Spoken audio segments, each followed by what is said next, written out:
El plan de romper un florero y armar un tierrero para luego dar el grito de la independencia había sido todo un éxito.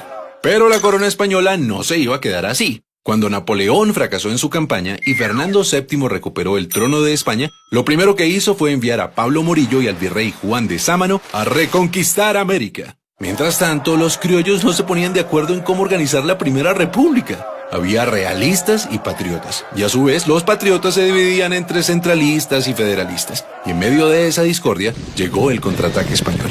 Durante la Reconquista murieron grandes personajes y los patriotas que sobrevivieron se fueron a resistir al Casanare, y también al mismo Casanare llegó Simón Bolívar. Su lucha por la independencia ya llevaba años. De hecho, él estaba en Londres en una misión diplomática cuando ocurrió el Grito de Independencia de 1810. Y fue en 1819 que unió fuerzas con Santander para liberar la Nueva Granada. Y sí, el 11 de junio, en medio del invierno y después de atravesar el vasto llano, Bolívar y Santander se reunieron en Tame, a orillas de la Cordillera Oriental. La idea era simple: formar un solo ejército patriota con más de 2.500 almas y atacar al poderoso ejército realista al mando del general José María Barreiro.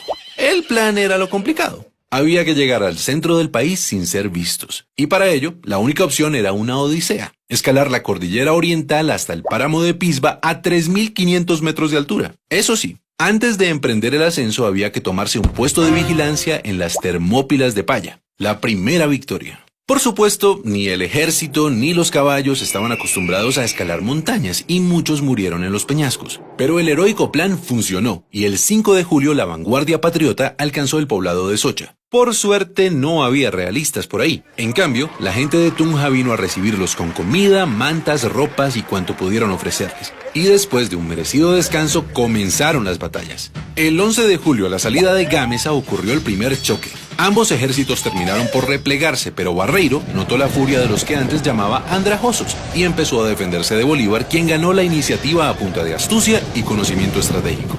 Los patriotas avanzaron en Tasco, Beteitiva y Serinza. Cuando Barreiro vio que llegaban patriotas por el valle de Duitama, se sintió rodeado y el 17 de julio abandonó su cuartel en Tópaga para ir a pertrecharse en Paipa y tratar de prender alarmas en Santa Fe. La iniciativa estaba del lado de los patriotas, y en la madrugada del 25 de julio, un día después del cumpleaños de Bolívar, el ejército patriota decidió lanzar el siguiente ataque.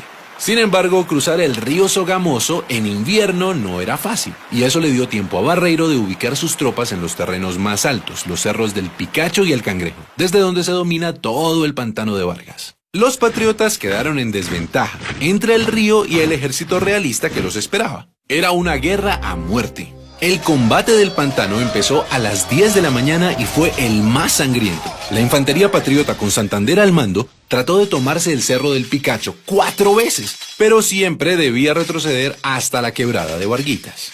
Al ver a su enemigo debilitado, Barreiro clavó la bandera española en el cerro y gritó: ¡Viva España! ¡Viva el rey de España! Y se lanzó a toda carga contra los patriotas. Bolívar dijo: se nos vino la caballería encima y se nos perdió la batalla. En esas apareció el coronel Juan José Rondón, un intrépido llanero seguido de 14 jinetes, y le dijo a Bolívar: mi general, ¿cómo vamos a perder si nosotros no hemos peleado? Y pidió una última oportunidad de atacar. Bolívar contestó: coronel Rondón, salve usted la patria. Al oír eso, Rondón y sus hombres se transformaron en centauros y se lanzaron contra el escuadrón realista. Y esos 14 jinetes cambiaron el rumbo de la batalla decisiva en la campaña libertadora. Barreiro comprendió que estaba en desventaja y comenzó a retroceder por Sogamoso hacia Santa Fe. Pero Bolívar sabía que los realistas querían unir fuerzas con el virrey Sámano, así que en medio de la noche, sin prender ni una lumbre, partió hacia Tunja con la intención de cortarles el paso. Y llegó la mañana del 7 de agosto de 1819. Desde el Alto de San Lázaro, en Tunja, Bolívar y el jefe del Estado Mayor habían observado los movimientos del ejército realista.